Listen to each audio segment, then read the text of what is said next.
Superintendencia Financiera de Colombia. Voces del momento.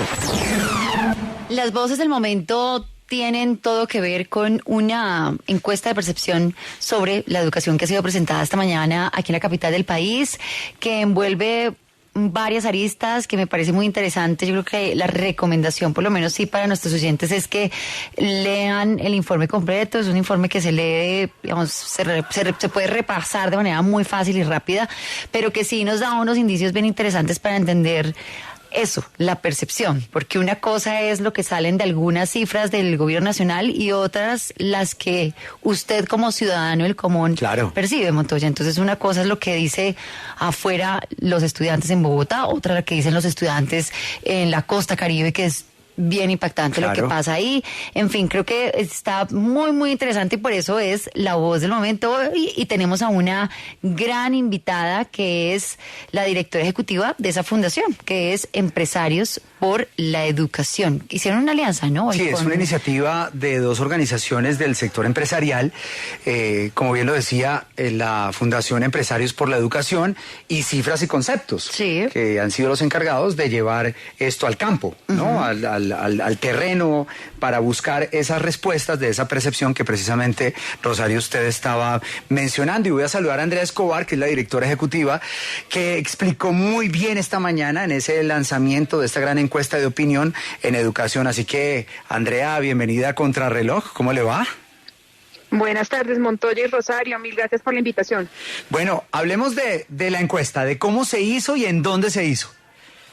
Perfecto. Esta encuesta se hizo en 8 regiones de Colombia, 22 departamentos, 55 municipios.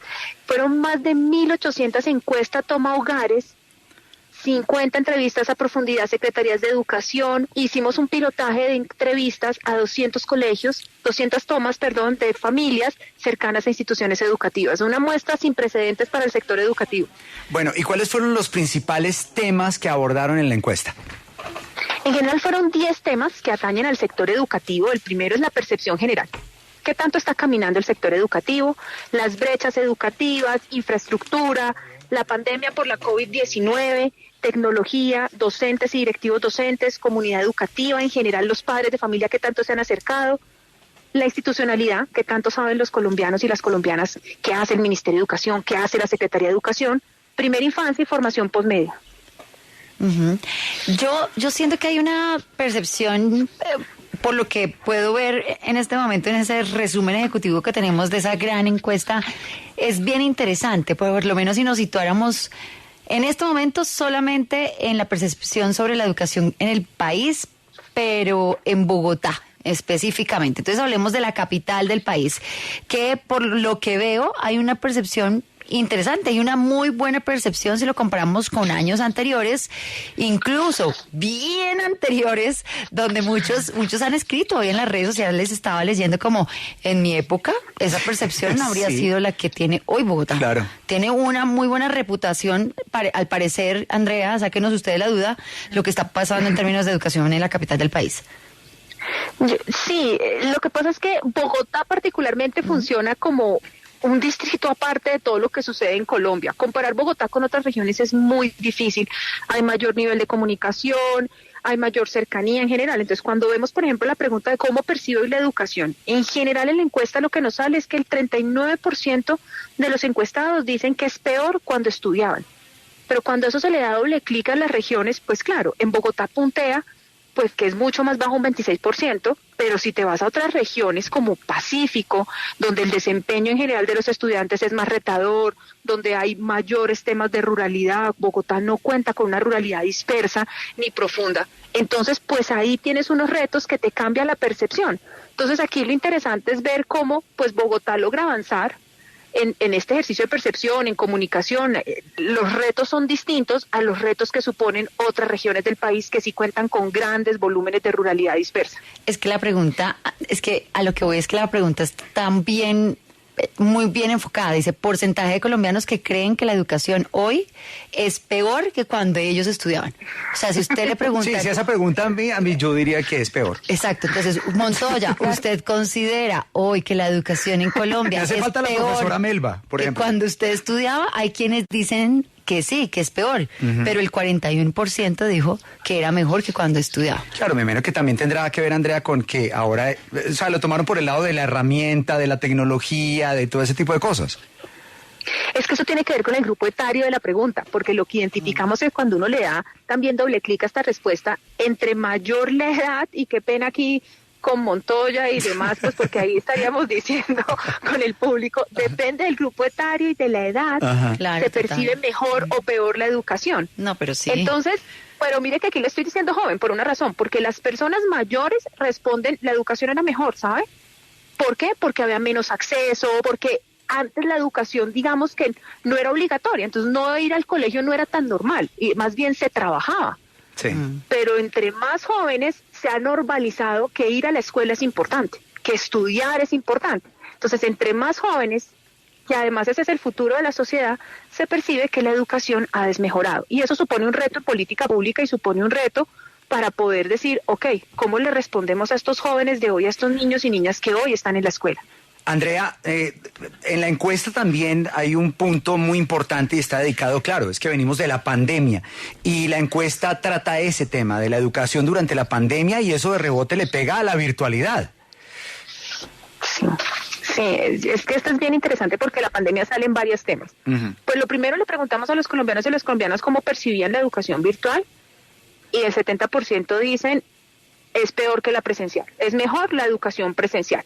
Y esto ya nos da un indicador, y es que tenemos que hacer hay un reto gigante de entender primero qué es educación virtual, porque no todos los modelos que pasaron en pandemia era educación virtual, eran modelos híbridos, formación a distancia, y porque la educación virtual es una forma de pensar, es una estructura donde cómo se construye un currículo, cómo se aproxima el proceso de aprendizaje al estudiante.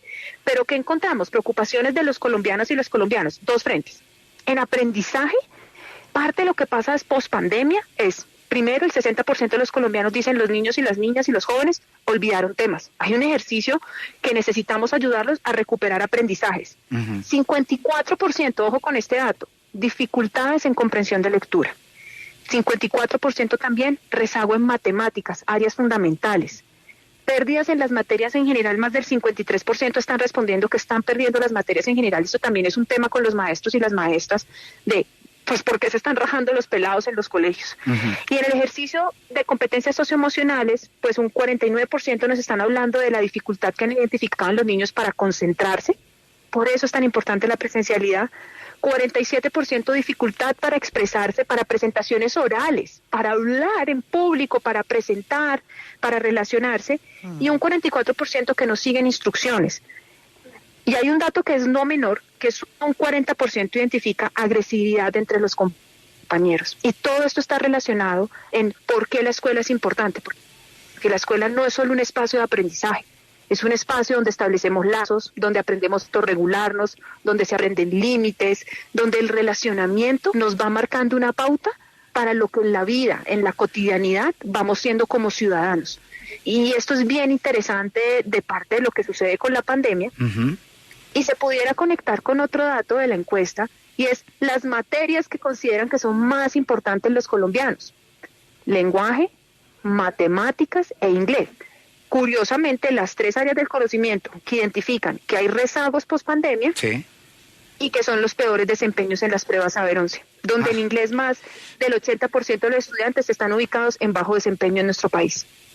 Andrea, ¿y qué arroja la gran encuesta de opinión en educación con respecto a docentes y directivos docentes? Y esto pues incluye también a la comunidad educativa. Bueno, pues aquí este dato me parece súper interesante, además es esperanzador porque siempre hablamos de la importancia de la dignificación de la labor docente. El 66% de los colombianos identifican como muy buena la forma en que los maestros y maestras explican a los estudiantes. Esto da cuenta, y esto lo que dice es que se reconoce la labor, se reconoce que identifican la importancia de la labor docente. Sin embargo, cuando uno le da doble clic a ese porcentaje de cómo explican y cómo identifican ese rol del maestro en el aula de clase, pues volvemos a la región Pacífica. El porcentaje baja al 26%, que es bastante coincidente con regiones del país donde los desempeños son menores. En el centro, en el Atlántico, están por debajo del 36%. Y en general, los colombianos y las colombianas, ¿qué esperan de los docentes? Esperan que sean comprometidos con los estudiantes en un 66%, que se encuentren en constante preparación en un 54%, y esto es súper importante, porque esto lo que está diciendo es, mire, para poder avanzar, pues estos jóvenes de hoy exigen tanto, caminan a unas velocidades tan rápidas, que el maestro debe ir a esa misma velocidad. Así es. Y un 50% que tengan buena comunicación con los estudiantes y los padres de familia, en términos generales. Bueno, Andrea, esta presentación se hizo, bueno, con la presencia del Ministerio de Educación, estaba el ministro Alejandro Gaviria, la Secretaría de Educación, docentes, empresarios, medios de comunicación, y se hizo un conversatorio, Rochi, con el ministro de Educación. El conversatorio fue conducido por Alejandro Santos, nuestro director de contenido de Caracol Radio, y le hizo un par de preguntas a las que quisiéramos compartir para los oyentes de Contrarreloj las respuestas del ministro de Educación. Cuando le preguntaban cuál ha sido el impacto de la pandemia en la educación, el ministro de Educación contestó lo siguiente. En los temas de políticas públicas, cualquier persona que tenga algo de familiaridad se va a encontrar también con una especie de dilema, y es que en la educación hay una gran inercia. Los recursos se fijan por una bolsa que está en la Constitución, ahí se distribuyen de una manera, cada vez hay menos flexibilidad, cada vez la nómina ocupa un porcentaje más grande de los recursos que se giran a las regiones, cada vez eso que se llama calidad es menor en los presupuestos. Yo le decía ahora a la doctora Cecilia María que los secretarios de educación, cuando hablan de educación, están hablando de calidad, que les preocupa. Pero créanme que la preocupación de todos los días no es la de la calidad, es la de cómo pagar el PAE, cómo resolver el problema del transporte, cómo estar inmerso en un montón de minucias administrativas que les quitan el tiempo, la atención y la energía. Entonces, primero tenemos que ver cómo logramos dentro de esa inercia encontrar políticas específicas, puntuales para lidiar con este problema. Bueno, y también habló de la transformación digital en los sistemas educativos. Con algo de preocupación. En estos días conocí un dato de un estudio que hizo la Universidad de los Andes, creo que Darío Maldonado, mostrando que de los programas de educación superior, universitaria, pero también los técnicos y tecnológicos, el 30% de esos programas tiene retorno nulo. Si uno mira los TTU, se va a dar cuenta que un porcentaje muy grande de esos programas tienen retorno negativo. O sea, si uno tiene en cuenta el costo de oportunidad, del tiempo que pasan los estudiantes estudiando, entre comillas, y el costo de los programas, no tienen ningún retorno con lo que sucede después en los mercados de trabajo.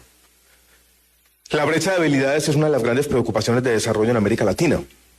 Esa paradoja o contradicción de que muchos jóvenes no consiguen empleo, pero los empresarios tampoco consiguen jóvenes para empleos emergentes en sectores modernos. Y eso es una preocupación. En términos de política pública, nosotros en estas primeras semanas hemos hecho, o hemos más bien expresado una intención, una voluntad. Y es que hay una, en mi opinión, sobreregulación de algunos aspectos del aseguramiento de la calidad en la educación superior que está impidiendo que esa brecha se cierre.